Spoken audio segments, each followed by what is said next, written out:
Триває прямий ефір на телеканалі АТР. Мене звати Аліна Блохіна. І упродовж найближчої години у студії для вас працюватиму я. І ми будемо говорити про найбільш важливу тему для нас сьогодні. Ахтема Чийгоза та Ільмі Умерова напередодні звільнили. Російська Федерація передала кримсько-татарських політв'язнів турецькій стороні. За нашою інформацією, ми продовжуємо слідкувати за їхнім поверненням в Україну. За нашою інформацією, вони наразі перебувають у Туреччині, в Анкарі. Поки що з Туреччини вони не вилетіли. Ймовірно, прибудуть уже завтра на територію України в аеропорт Бориспіль. Ми чекаємо на них дуже. Якщо ж ситуація зміниться і вони раніше дістануться батьківщини, ми обов'язково повідомимо. Слідкуйте за нашим ефіром, оскільки усі подробиці лише на телеканалі АТР у прямому ефірі. Я зараз рада вже привітати гостю моєї студії Валентина Теличенко, правозахисник, разом із нами. Пані Валентино, доброго дня вам. Власне, спершу хочу звернутися до дня учорашнього. Наші журналісти, кореспонденти телеканалу АТР у Туреччині поспілкувалися із Ільмі Умеровим, з Ахтемом Чийгозом. Хочемо почути зараз їх. Несколько дней проведу в Киеве и уеду домой в Крым. Но меня никто не предупреждал о том, что я лишен возможности въезжать в Крым. Оснований для того, чтобы не ехать домой, у меня никаких нет. Я думал, меня везут в Сибирь, был готов. Но как только мы начали пролетать над морем, я понял, что мы летим в Турцию. Это событие стало символическим для нашего народа. Турция вместе с президентом Украины решили этот вопрос. Я думаю, я специально поеду в Крым. Одразу зараз хочу поставити питання пані Валентині. Ваші враження після звільнення наших кримсько-татарських політв'язнів і яке даєте, чи існує взагалі ймовірність того, що вони повернуться в Крим найближчим часом і не будуть там переслідувані? Ну, я переконана, що ближчим часом і Крим повернеться в Україну, і лідери, герої кримсько-татарські повернуться до Криму. І відвідуватимуть часто Київ, решту України. Я переконана, що це так закінчиться. Як швидко це станеться, я не хочу гадати, пророкувати щось, а я просто чітко впевнена, що так станеться рано чи пізно. Взагалі це дуже символічне, дуже знакове те, що Ахтем сказав наприкінці, що Україна і Туреччина врятували фактично героїв кримсько-татарських. Мені це чути подвійно приємно. Приємно, що вони, щаслива, що вони врятовані. І приємно знати, що Україна з Туреччиною в цьому сенсі знайшли можливість об'єднати свої зусилля і все-таки врятувати цих політв'язнів. Це надзвичайно важливо. Не стільки навіть для них, бо, звичайно, це важливо для них, для їхніх родин. Це надзвичайно важливо для України. Це такий символ, який підкреслює, що Україна не забула про кримських татар. Можливо, в минулому Україна, неможливо, а так воно і було, не все зробила для того, щоб кримські татари почувалися максимально комфортно в себе на батьківщині. Але тепер Україна не забуває цю проблему і працює в цьому напрямку. Скажіть, будь ласка, як ви гадаєте, який механізм, якими шляхами йшла і Україна, і Туреччина, і чому Росія пішла на поступки для того, щоб повернути в Україну Ільмі Умерова та Ахтема Чийгоза? З того, що мені відомо, це було політичне рішення. Політичне рішення, з одного боку, Росію змусила до таких поступків санкції і тиск з різних міжнародних організацій. Україна, зрозуміло, Україна виконувала фактично свій обов'язок перед своїми громадянами. І Ахтем Чийгоз, і Ільмі Умеров – це є українські громадяни, крім того, що це лідери кримсько-татарського народу. Власне кажучи, ця поступка з боку Путіна, з боку Російської Федерації, мені прекрасний сигнал про те, що не є аж такою могутньою та Москва, то і Кремль та Росія. Я переконана, що всі імперії впали, і ця імперія впаде, і там прийде інакша влада, там все буде інакше. Чим скоріше це станеться, звичайно, тим краще для кримсько-татарського народу, для України в цілому. Я переконана, що так буде. Яка роль Туреччини, оскільки зараз фактично Туреччина виступила, так би мовити, посередником між Україною і Росією? Чи можемо ми сподіватися, що так само ця країна буде лобіювати наші інтереси надалі, і це допоможе повернути нам бажано, звичайно, усіх наших політв'язнів. Я не політолог, тим не менше я відчуваю велику вдячність до Туреччини за те, що вона підставила своє плече в цій історії. Але просто як громадянин України я не надто багато сподівань покладаю саме на Туреччину. Взагалі я завжди свідома була того, що сподіватись передовсім треба на себе. Нічого немає більш постійного, жодних партнерських стосунків, в тому числі і між державами, немає більш тривких, ніж власні інтереси людини, власні інтереси держави, свої пріоритети і так далі. Україна повинна працювати з усіма, хто може бути, хто є потенційним партнером, ну в тому числі з Туреччиною, звичайно. Але тим не менше низький уклін, велика вдячність Туреччині за те, що вони от в цій ситуації допомогли, підставили своє плече. Це дуже важливо. Хто вплинув і хто посприяв звільненню? Сьогодні також розповідали Ільмі Умеров та Ахтем Чийгоз на прес-конференції. Ми можемо послухати зараз коментар саме Ільмі Умерова з Туреччини, з Анкари, що він розповів на прес-конференції. В результате очень большого интереса и конкретных действий большого количества людей, международного сообщества и конкретно президента Турецкой Республики господина Эрдогана, действия президента Украины господина Порошенко, действия лидеров Меджлиса крымско-татарского народа и лидера крымско-татарского народа Рифата Чубарова и Мустафы Джемилева. Що напередодні Російська Федерація видала турецькій стороні кримсько-татарських політв'язнів Ільмі Умерова та Ахтема Чийгоза. Чийгоза було звільнено зі слідчого ізолятора Сімферополя. Умеров виїхав із лікарні в Бахчисараї, куди потрапив 5 днів тому. Наразі, нагадую, вони в Анкарі в Туреччині. Ми чекаємо на їх приліт сюди, в Україну, на батьківщину. Їх тут дуже чекають. Пані Валентино, правові механізми, на вашу думку, які є для того, щоб визволяти і надалі наших політв'язнів і кримсько-татарських, і кримчан, і українців загалом? Тільки міжнародні правові. Тобто, насправді, це є політичний інструментарій. Оскільки Російська Федерація не є державою правовою, не є державою демократичною, на мою думку, там є тільки імітація правосуддя. Всі судові процеси, які були і щодо Ільмі Ага, і щодо Ахтема Чийгоза, вони тільки ілюзію правосуддя творили. Відповідно, і звільнення цих політичних в'язнів сталося завдяки політичним механізмам. Не можна різними мовами розмовляти і порозумітися. Я впевнена, що правові механізми з Російською Федерацією не працюють.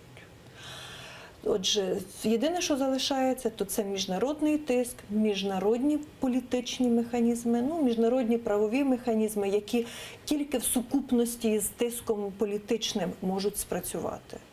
Ви зараз бачите безпосередньо кадри з Анкари, з Туреччини. Ми бачимо наших вже звільнених кримсько-татарських політв'язнів. Дуже чекаємо на них тут, в Україні. А я зараз хочу також повернутися до Ахтема Чийгоза. Він розповів у Анкарі нашим кореспондентам, з ким ще з політв'язнів він бачився.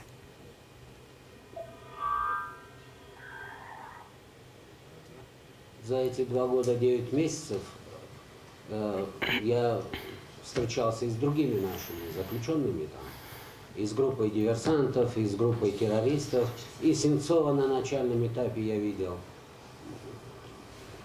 Вот эта вся мощная поддержка, она дает возможность там быть в безопасности.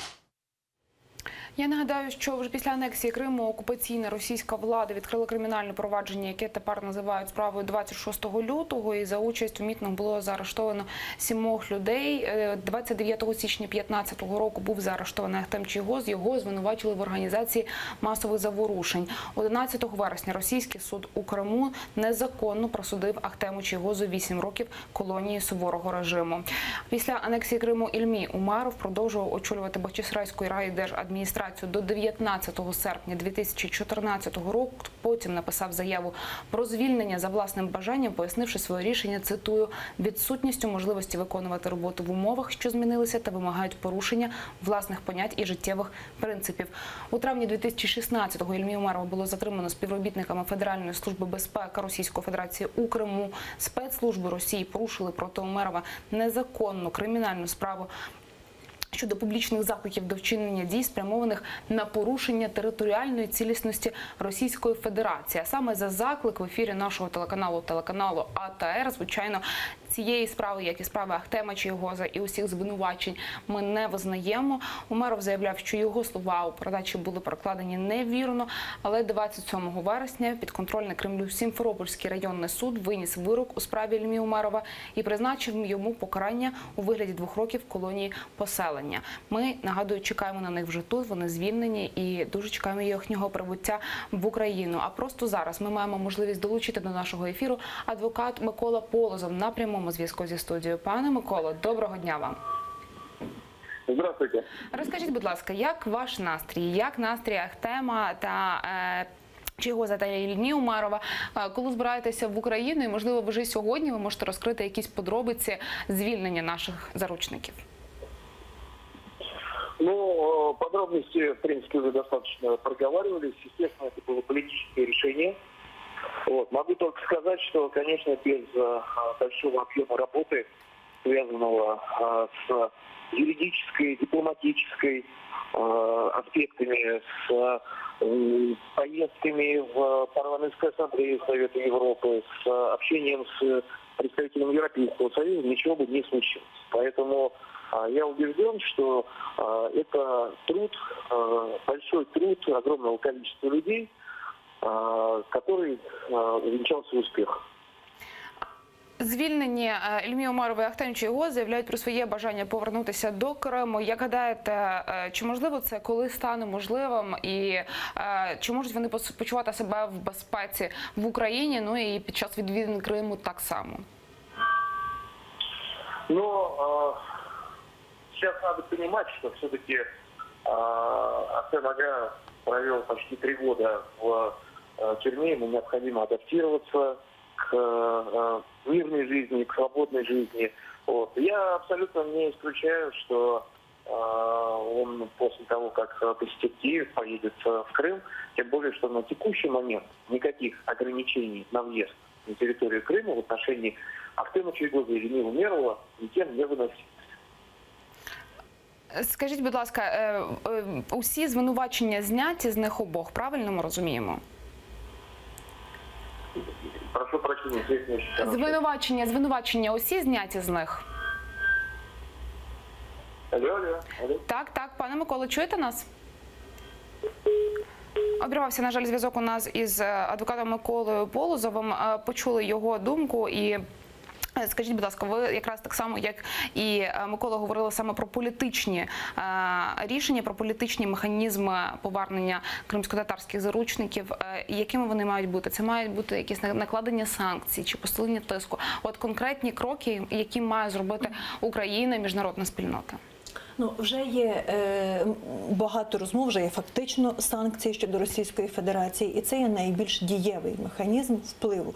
Тобто це механізм, який спирається, власне, на позбавлення певної матеріальної вигоди впливових людей з Російської Федерації, позбавлення певної матеріальної вигоди користі самої Російської Федерації. Це найбільш дієвий механізм. Крім того, є, скажімо так, дрібніші механізми, які, може, менш публічно будуть значені. Взагалі, міжнародні інструменти правозахисту не обмежуються тільки рішеннями Європейського суду з прав людини. Ми знаємо, на жаль, що далеко не всі рішення Європейського суду з прав людини швидко виконуються або виконуються взагалі, і часом навіть там, де стосується індивідуальних заходів, тобто те, що можна виконати швидко, держави ігнорують і не виконують. Як я сказала, Російська Федерація не є правовою державою.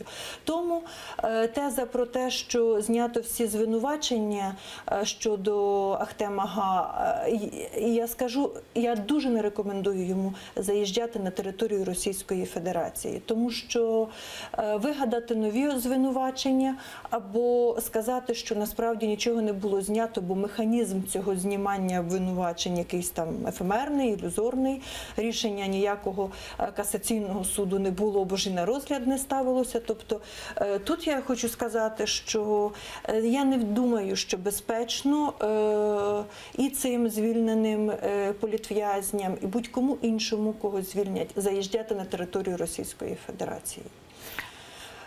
Щодо міжнародних механізмів впливу на Російську Федерацію, сказала вже кілька слів. Я не є дипломатом, я не є фахівцем справді з міжнародних стосунків. Єдине, що я чітко усвідомлюю, що звільнення Ільмі Умєрова і Ахтема Чийгоза – це є перемога, це є важливий здобуток української дипломатії.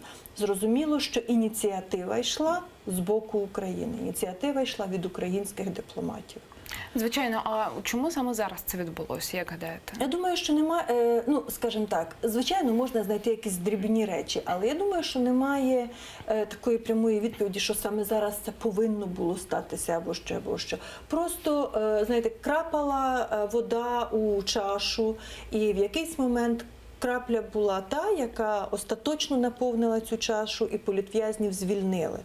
Тобто, звичайно, тривали перемовини, тривали вони довший час, як вже тепер ми знаємо. І, власне, тепер от дістали результат. Це дуже тішить. Ми знаємо про те, що Російська Федерація дуже сподівалася від обох них якісь покаянні листи і прохання про помилування, але не дочекались, тому що це герої, а не ті люди, які будуть собі вимолювати прощення в того, хто, власне кажучи, кого вони не шанують, хто не уповноважений і перед ким вони ніяк не завинили. Зараз маємо нагоду долучити до нашого ефіру Ельміру Аблялімову, дружину Ахтема Чийгоза. Пані Ельміро, доброго дня, чи чуєте ви нас?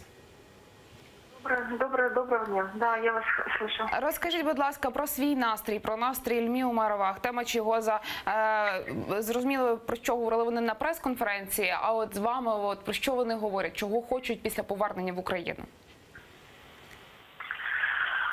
Я думаю, что в самое ближайшее время, завтра или сегодня это случится, мне неизвестно. Они, и Ахтем Чийгоз, и Ильмі Умєров, они расскажут о планах, о своей деятельности. Мы очень надеемся на то, что их деятельность будет направлена на дальнейшее освобождение незаконно осужденных и находящихся под стражей крымских татар и украинцев, а также сконцентрируется на вопросах Крыма. А от скажіть, будь ласка, ваша думка щодо того, що якраз Ахтем Чийгоз, Ільмі Умєров хочуть повернутися до Криму, а наразі чи не вбачаєте ви, що це може бути небезпечним для них? Ахтем Чийгоз такой мужчина, решения которых у нас в семье не обсуждаются. Поэтому если Ахтем Чийгоз решит возвращаться в Крым, мы будем все вместе возвращаться в Крым. Ви не боїтеся повертатися?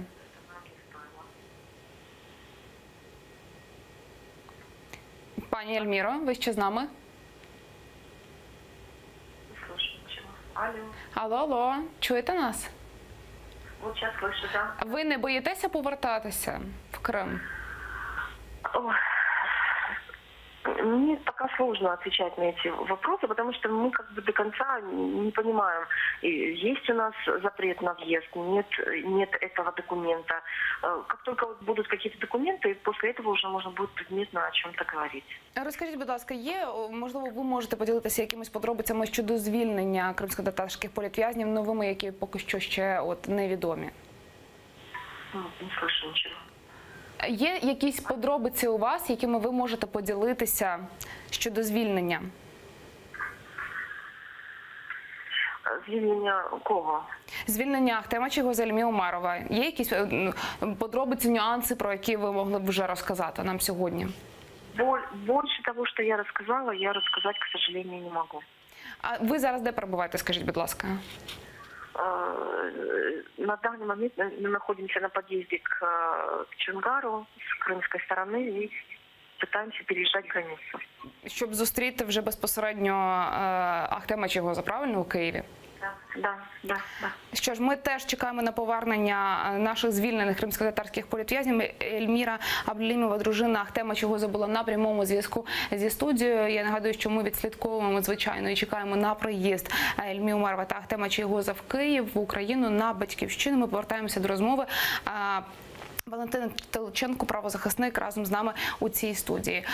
Ну, от, фактично заборони на в'їзд у Крим немає, але ми розуміємо, які чиняться репресії на території анексованого півострова до звичайних навіть так кримчан. Має якісь, можливо, Україна методи захистити своїх громадян? На там? території, яку вона не контролює, Україна зараз Криму не контролює. Україна має мінімум, це тільки от ті міжнародні інструменти, про які ми говорили, які не дають моментального результату.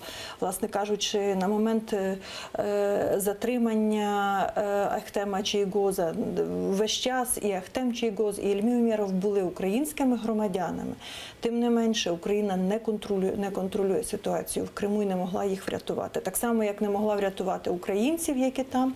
Зараз ми не можемо не пам'ятати про Миколу Семену, котрий далі перебуває на території Криму. І там ще є люди. Україна їм допомогти має дуже обмежені можливості.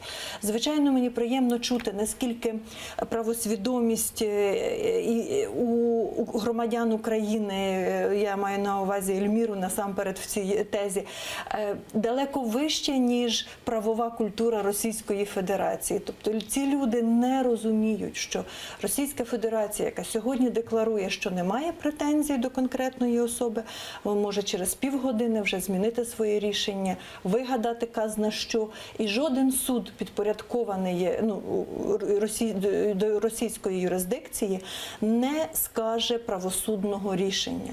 В ситуації з Ельмі Ага було абсолютно чітко. Суд визнав навіть неправильності перекладу, суд визнав, що немає жодних доказів з боку обвинувачення, тим не менше визнав Ельмі Ага винуватим.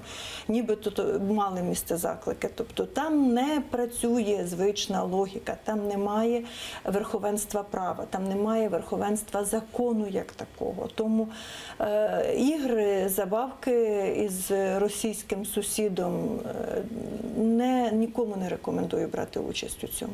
Ми казали, що Україна має дуже обмежені можливості для того, щоб допомагати своїм громадянам на території анексованого півострова. Що тоді з цим робити? Які кроки потрібно застосувати? Україна бореться за Крим. Низка позовів до Європейського суду з прав людини, звернення до політичних міжнародних організацій, до Парламентської асамблеї Ради Європи і так далі, і так далі. Це, власне кажучи, розмову, напевно, треба не зі мною вести, а з дипломатами.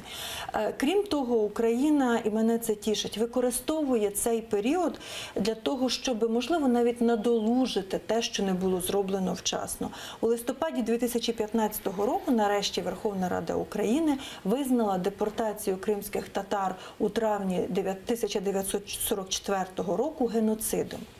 Геноцид в Україні, відповідно до статті 442 Кримінального кодексу, це є злочин, на який немає строку давності. Отже, наступним кроком має бути порушення кримінального провадження, наскільки я пам'ятаю, були повідомлення про те, що воно вже порушене, і розслідування обставин, за яких відбулася депортація кримських татар в 44-му році.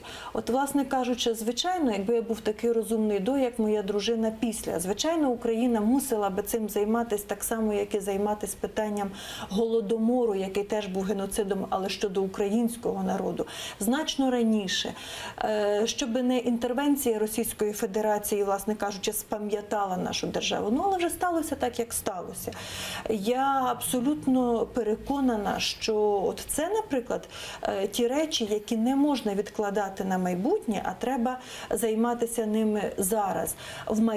Після того, як Крим повернеться в Україну, кримські татари спокійно повернуться, і їхні лідери, і тепер і недавні політв'язні, і теперішні політв'язні спокійно житимуть в Криму, розпочнеться, звичайно, процес культурного відродження кримських татар і, ну, не скажу слово інтеграція, але розвиток кримсько-татарської культури і автономії на їхній материнській землі.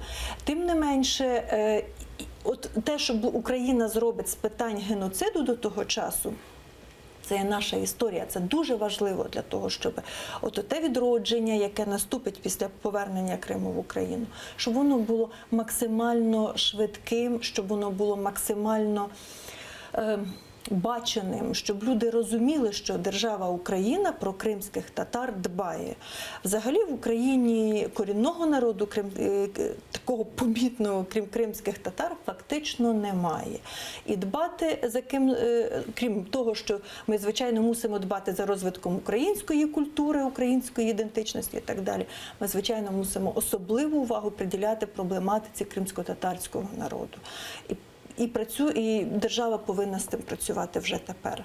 Яким чином, окрім визнання так геноциду 1944-му, яким чином ще потрібно працювати державі для того, щоб от, фактично люди, які перебувають під тиском, під постійним Російської Федерації на окупованій території, на рідній землі, але окуповані, які ще може Україна застосовувати кроки?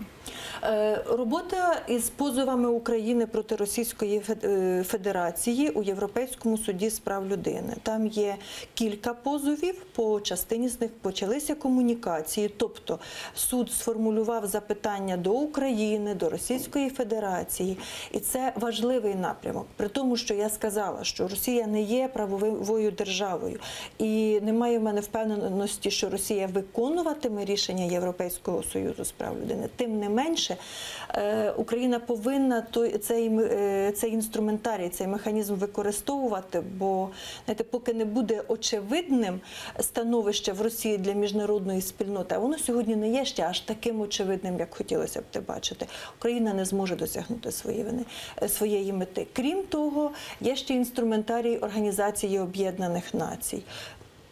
Власне кажучи, і той міжнародний інструмент захисту прав людини не дає швидкого результату.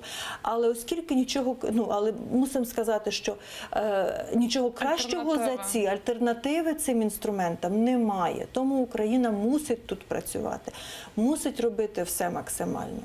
І, можливо, слід думати про якісь привілеї для молоді кримсько-татарської, котра повинна вчитися, мати можливість вчитися в українських вищих навчальних закладах. Сьогодні прочитала у вас біжучий рядок і потішилася, що цього року вступило до вузів більше кримських татар, ніж минулого року вступило. Ті, хто сьогодні, кримські татари, навчаються в українських вузах, після звільнення Криму вони поїдуть дуже ймовірно до себе додому працювати, і вони будуть українськими фахівцями. В них не буде ні мовної проблеми ніякої, в них все нормально буде в їхніх мізках, я сподіваюся. Тобто вони, сподіваюся, що в українських вузах не нахапаються ідеологічного одурманення, яке запровадив Кремль і Російська Федерація. Оце, власне кажучи, таким чином наша держава підвалини закладає в майбутнє життя з Кримом. Я зараз хочу також долучити до нашої розмови адвоката Заїр Смедля. З нами на прямому зв'язку скайпом. Доброго дня, пане Заїра. Чи чуєте ви нас? Доброго дня. Я не адвокат, я председатель Курултая.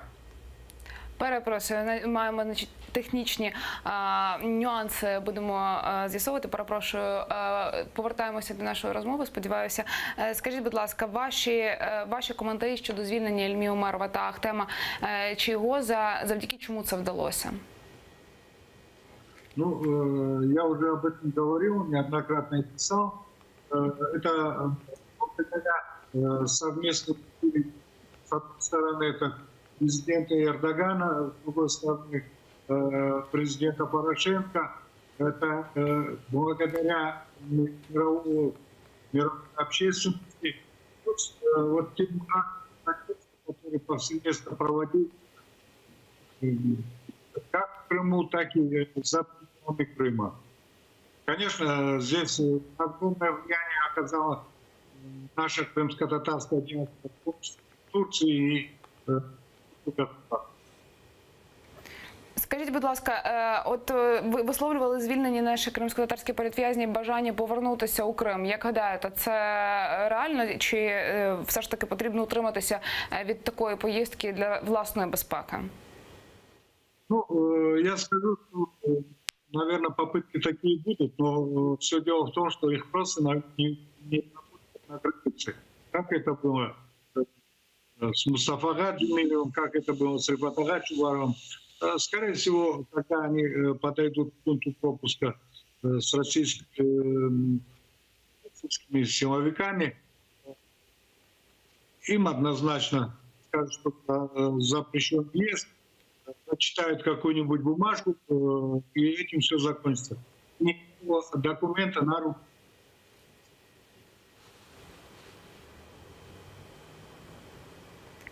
Ви чуєте нас ще з нами на зв'язку, так? Бо на зв'язку, так? Скажіть, будь ласка, пане Заїре, на вашу думку, як Україна може захистити тих людей, які наразі до яких чиниться репресії на анексованому півострові, і як може повернути решту своїх політв'язнів, які механізми застосувати? Ну, во-первых, продолжить ту работу, которая надо увидеть, скажем так, свою деятельность на международной арене. Ну, вот, скажем, детально говорить о всех тех событиях, которые происходят. Потому что я понимаю, что когда уже нет таких козыря,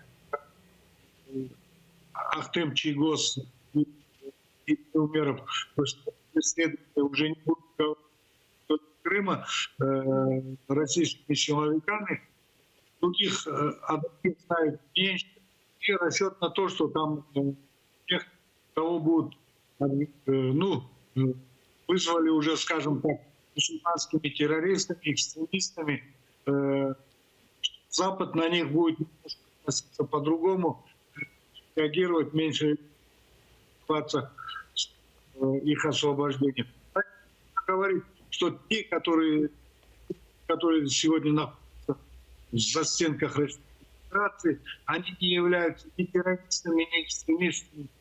И слава Всевышнему, что на сегодня в Крыму не было ни одного теракта в числе теми людьми, которых пытаются убить. Но я не исключаю, что завтра могут, скажем так, чтобы доказать необходимость, показать, что они предотвращают, теракты происходят, организовать это.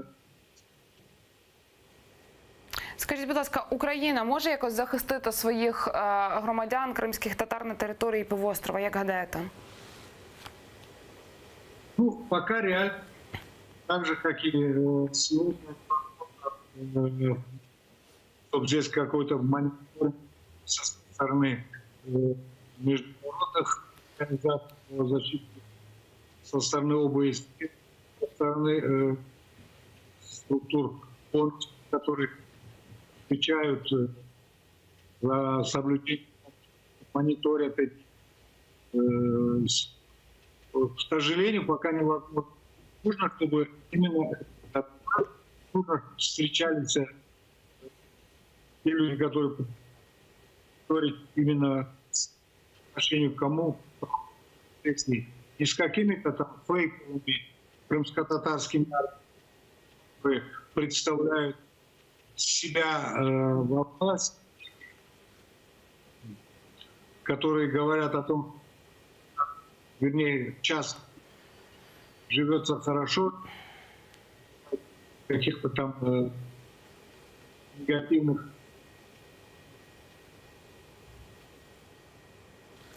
Заїр Смедля, голова ЦВК Курултаю кримсько-татарського народу, був з нами на прямому зв'язку скайпом. Я дуже дякую вам за ваші коментарі. Ми повертаємося до розмови у студії. Валентина Теличенко, правозахисник. Говоримо про механізми повернення Криму, наших політв'язнів і захисту кримських татар на півострові. Я хочу перехопити власне попередню тезу. Знаєте, окуповані території, тому ми їх і називаємо окупованими, що українська поліція, українські інші правоохоронці, жодні офіційні особи не мають можливості зараз діяти на території окупованій, в Криму, який є окупований Російською Федерацією, на Сході, там, де ми маємо окуповані Російською Федерацією території. Це означає, що ніяких можливостей, крім міжнародних механізмів, України немає для того, щоб кому б то не було допомогти, хто перебуває фізично на окупованій території. І тут ілюзій жодних немає. Я переконана, що Путін намагатиметься щось, або вже намагається, ясно, що розраховує виторгувати якісь поступки в санкціях щодо Російської Федерації, звільнивши політв'язнів. І тішить мене те, що, зокрема, від Ірини Геращенко, народного депутата України, ми знаємо, що українська дипломатія зробить все для того, щоб міжнародна спільнота зрозуміла, що звільнення цих двох політв'язнів не є підставою, не може бути причиною для послаблення санкцій, для будь-яких полегшень, змін і так далі. Що нічого, розумієте, в ситуації, в принципі, нічого не змінилося зі звільненням цих політв'язнів. Далі залишаються окуповані Російською Федерацією українські території. Далі Російська Федерація залишається державою, яка не шанує цінності прав людини і не є правовою державою. Далі вона залишається джерелом небезпеки для цілого світу. Дозволю собі процитувати деяких політологів, з якими я особисто не можу не погоджуватися. І, власне кажучи, потребує вирішення проблема в цілому, проблема Російської Федерації як такої. Адвокат Марк Фейгін з нами на прямому зв'язку телефоном. Його також хочемо почути у прямому ефірі телеканалу АТР. Марк Захарович, доброго дня. Чи чуєте ви мене? Здравствуйте, да, я вас слышу. Ваші коментарі хотілося б почути щодо звільнення Ільмі Умарова та Ахтема Чийгоза. Як це вдалося? Чому Росія пішла на поступки і віддала нам кримськотатарських політв'язнів? Ну, я считаю, что их освободили исключительно из-за огромного давления международного, которое имело место. Так сказать, оно в разных направлениях работало, там был конфиденциальный уровень, так сказать, на уровне первых лиц. Но и дополнительно, все-таки, вы знаете, история была слишком публичная, особенно с Ильми Умеровым, когда его поместили в прошлом году в психиатрическую лечебницу. Там и Меркель выступала публично просьбой к Путину отправить лечиться Умерова. И такое возмущение было после приговора, вы знаете, когда Умерову приговорили к 2 годам реального срока наказания. Человека больного, действительно. Вот эта гуманитарная сторона тоже сильно повлияла. В конечном итоге, я не думаю, что Кремль пошел на эту уступку из-за какой-то своей слабости. Это так пока не выглядит. Я даже больше того думаю, что репрессии в Крыму сейчас силятся. Они гораздо сильнее будут. Будет месть за то, что Кремль пошел на эту уступку в отношении крымско-татарских активистов. Но, тем не менее, это все равно очень важный результат, потому что он таким образом пробивает брешь. Например, в вопросе, значит, освобождения таких людей. Иначе альтернатива только тюрьма, понимаете? И если удается спасти одного, это влияет на помощь остальным. Так это всегда работало. Марк Захарович, дуже коротко попрошу вас сказати, як гадаєте, після повернення на батьківщину в Україну зможуть почувати себе Ільмі Умаров та Ахтем Чийгоз у безпеці? Сможет ли Ильми, я просто плохо слышу, я в Вашингтоне. Ільмі Умаров і Ахтем Чийгоз після повернення в Україну, чи зможуть себе почувати у безпеці? Да, конечно, мы чувствуем себя в безопасности в Украине, но в Крым его больше никто никогда не пустит, это конечно. Я дуже дякую вам, що ви знайшли нагоду, долучилися до нашого ефіру. Марк Фейгін, адвокат, був з нами на прямому зв'язку. Ми зараз коротенько підсумовуємо розмову. Пані Валентино, от останні репліки ваші. Ну, власне кажучи, сьогодні у нас приємний, важливий день. Ми святкуємо чергову перемогу і дуже віримо, я переконана, всі українці в те, що не за горами той час, коли ми будемо святкувати перемогу над Російською Федерацією в цілому. Бо ця перемога нам потрібна. І, знаєте, скажу банальність, добро завжди перемагає зло. Сьогодні Російська Федерація є втіленням зла. Рано чи пізно, сподіваюся, що не пізно, добро переможе те зло.